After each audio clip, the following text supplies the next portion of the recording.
Toxic teaser ಬಗ್ಗೆ ಪರ ಮತ್ತು ವಿರೋಧದ ಚರ್ಚೆ ತೀವ್ರಗೊಂಡಿದೆ. ಟಾಕ್ಸಿಕ್ ಟೀಸರ್ನಲ್ಲಿ ಅಶ್ಲೀಲತೆ ಇದೆ ಅಂತ ಹೇಳಿ ಕೆಲವರು ವಾದವನ್ನ ಮಾಡ್ತಾ ಇದ್ದಾರೆ. ಹಾಗಾಗಿನೇ ಕೇಂದ್ರ ಚಲನಚಿತ್ರ ಪ್ರಮಾಣೀಕರಣ ಮಂಡಳಿ ಅಧ್ಯಕ್ಷರಿಗೆ ದೂರು ಕೊಡಲಾಗಿದೆ. ದೂರು ನೀಡಿದ್ದಾರೆ ವಕೀಲ ಲೋಹಿತ್ ಹನುಮಪುರ.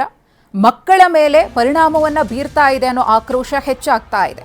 ಸಾರ್ವಜನಿಕ ನೈತಿಕತೆ ಮೇಲೆ ಕೆಟ್ಟ ಪರಿಣಾಮ ಬೀರುವ ಸಾಧ್ಯತೆ ಇದೆ. ಎ ಪ್ರಮಾಣ ಪತ್ರದೊಂದಿಗೆ ಬಿಡುಗಡೆ ಮಾಡುವುದು ಸೂಕ್ತ ಅನ್ನೋ ಅಭಿಪ್ರಾಯ ವ್ಯಕ್ತವಾಗಿದೆ. ಟಾಕ್ಸಿಕ್ ಚಿತ್ರದ ನಿರ್ಮಾಪಕರಿಗೆ ತಕ್ಷಣ ನಿರ್ದೇಶನವನ್ನ ನೀಡಿ ಅಂತ ಮನವಿಯನ್ನ ಮಾಡಿಕೊಳ್ಳಲಾಗಿದೆ. ವಯಸ್ಕ ವಿಷಯವಿರುವ ಟೀಸರ್ ತೆಗೆಯಲು ಆದೇಶಿಸಬೇಕು ಅಥವಾ ಸೂಕ್ತವಾಗಿ ತಿದ್ದುಪಡಿಯನ್ನ ಮಾಡೋದಕ್ಕೆ ಆದೇಶವನ್ನ ಕೊಡಬೇಕು ಅಂತ ಹೇಳಿ ಪ್ರಸ್ತಾಪಿಸಿದ್ದಾರೆ. ಇಲ್ಲವಾದರೆ ಸೆನ್ಸಾರ್ ಮಂಡಳಿಯ ವಿರುದ್ಧ ಪ್ರತಿಭಟನೆಯನ್ನ ಮಾಡಬೇಕಾಗುತ್ತೆ ಅನ್ನೋ ಎಚ್ಚರಿಕೆಯನ್ನ ಕೊಟ್ಟಿದ್ದಾರೆ.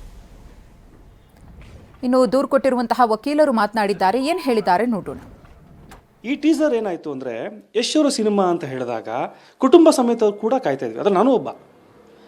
ಆಲ್ ಆಫ್ ಸಡನ್ ನೀವು ಒಂದು ಟೀಸರ್ನ ಬಿಡ್ತೀರಿ, ಯಾವುದೇ ಕಾಷನ್ಸ್ ಇಲ್ಲ. ಅಟ್ಲೀಸ್ಟ್ ತಂದೆ ತಾಯಿಗಳಿಗೆ ಒಂದು ಕಾಷನ್ನು ಅಥವಾ ಎಲ್ಡರ್ಸ್ಗೆ ಒಂದು ಕಾಷನ್ನು, ಇದು ಬರೀ ಎ ಸರ್ಟಿಫಿಕೇಟ್ ಇರುವಂಥದ್ದು ಅಥವಾ ಅಡಲ್ಟ್ರಿ ಇರುವಂಥದ್ದು ಕಾಷನ್ ಕೊಟ್ಟಿದ್ರೆ ನಾವು ಆ ಟೀಸರ್ನ ಮಕ್ಕಳ ಮುಂದೆ ಓಪನ್ ಮಾಡ್ತಿರಲಿಲ್ಲ. ನೀವೇ ನೋಡಿರ್ಬೋದು, ಇಡೀ ಕರ್ನಾಟಕ, ಇಡೀ ಪ್ರಪಂಚ ನೋಡಿದೆ. ಅದು ಕುಟುಂಬ ಸಮೇತ ಕುಂತ್ಕೊಂಡು ನೋಡುವಂಥ ಟೀಸರ್ಸ್ ಅಂತೂ ಅಲ್ಲ.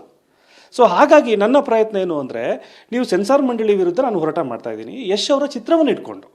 ಇದೊಂದು ನಮಗೆ ಎಕ್ಸಾಂಪಲ್. ಏನಂತಂದರೆ, ನೀವು ಸೆನ್ಸಾರ್ ಮಂಡಳಿಯವರು ಸರ್ಟಿಫಿಕೇಟ್ಸ್ಗಳ್ನ ಇಶ್ಯೂ ಮಾಡ್ತಿದ್ದೀರಿ, ಟೀಸರ್ಸ್ಗಳಿಗೆ ಸರಿ ಆಯಿತು. ಗೈಡ್ಲೈನ್ಸ್ಗಳ್ನ ಮಾಡ್ತಾ ಇದ್ದೀರಾ? ಗೈಡ್ಲೈನ್ಸ್ ಅಂದರೆ ಏನು? ಸಾಮಾಜಿಕ ಜಾಲತಾಣಗಳಲ್ಲಿ ಅಂದರೆ ಯೂಟ್ಯೂಬ್ ಆಗಿರ್ಬೋದು, ಫೇಸ್ಬುಕ್ ಆಗಿರ್ಬೋದು, ಇಂಟರ್ನೆಟ್ ಇರೋದೇ ಅಲ್ಲಿ. ನಮಗೆ ಟೀಸರ್ಸ್ಗಳು ನೋಡೋದೇ ನಾವು ಅಲ್ಲಿ, ಥಿಯೇಟ್ರಲ್ಲಿ ಬಂದು ನೋಡಲ್ಲ.